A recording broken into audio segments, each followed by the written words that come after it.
Now, on the extreme flooding out of Kenya, officials say 40 people have died in western Kenya after a dam collapsed there. It comes as the death toll in the country surpasses 100 due to flooding. This is an aerial view of that flooded river, the Tana River. The Red Cross there says 23 people were rescued after a boat capsized after heading to a village. More people are missing. The extreme flooding is causing schools to postpone their second terms, and nearby Tanzania and Burundi are also dealing with extreme flooding as well.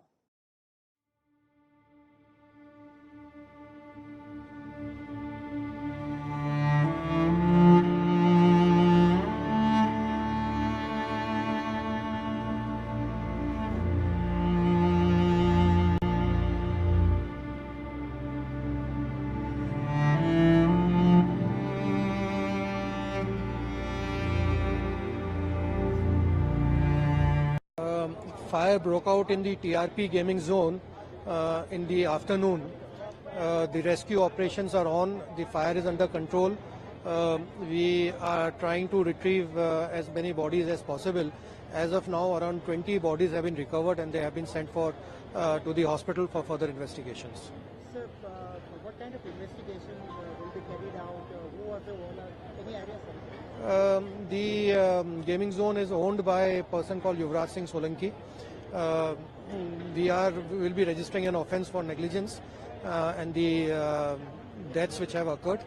The further investigation will take once we complete the rescue operations here.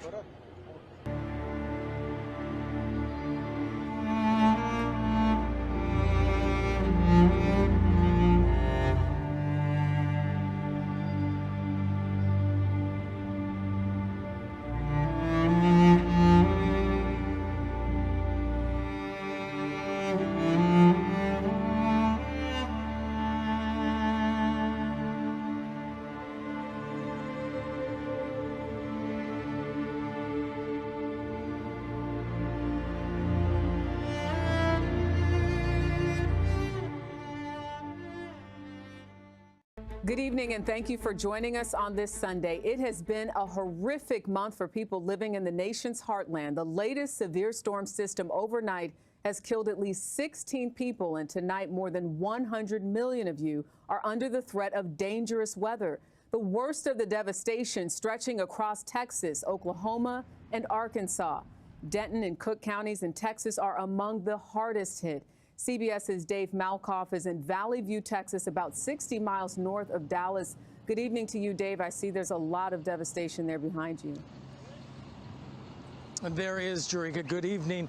The threat of severe weather remains active tonight, and scenes like the one behind me have people in the South and Midwest bracing for impact.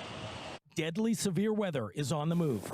Multiple violent tornadoes are moving across the South and Midwest tonight, where more than a dozen people are dead and many more injured. The trails of damage stretching across Texas, Arkansas, and Oklahoma. Hellish headed right for us. Daylight exposed the devastation from a confirmed tornado in Cook County, Texas. From the roof, it's all on the coming roof. down. Yeah, everything coming down. We saw how it was moving, everything.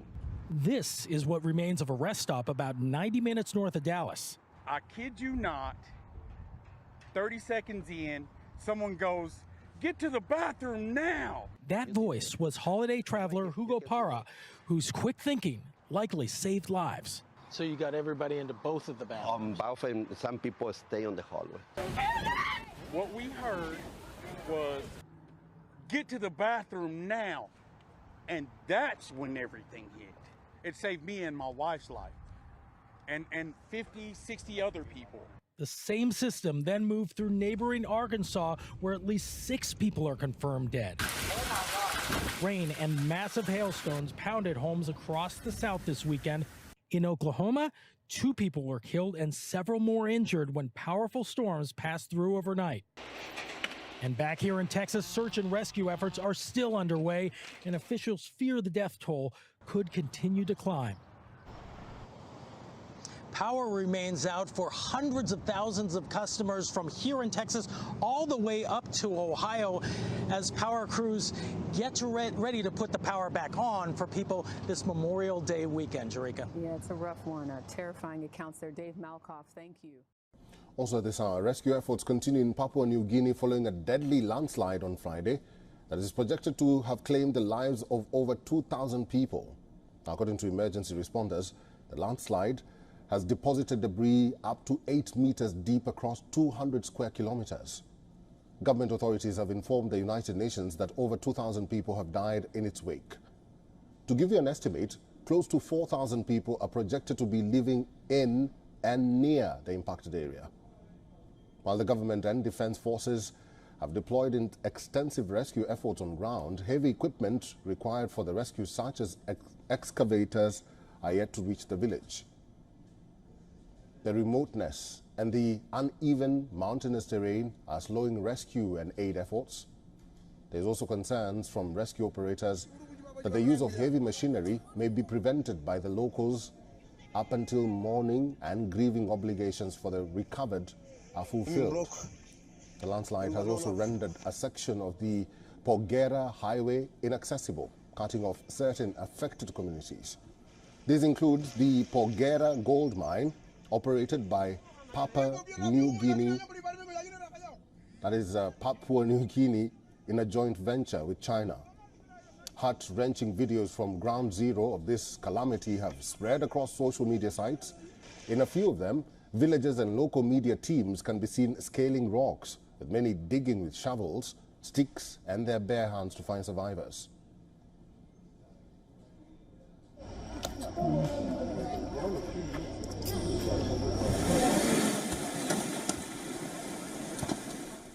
It is important to note here that there has been no official count on the deaths, though the United Nations Migration Agency on Sunday estimated more than 670 people had died.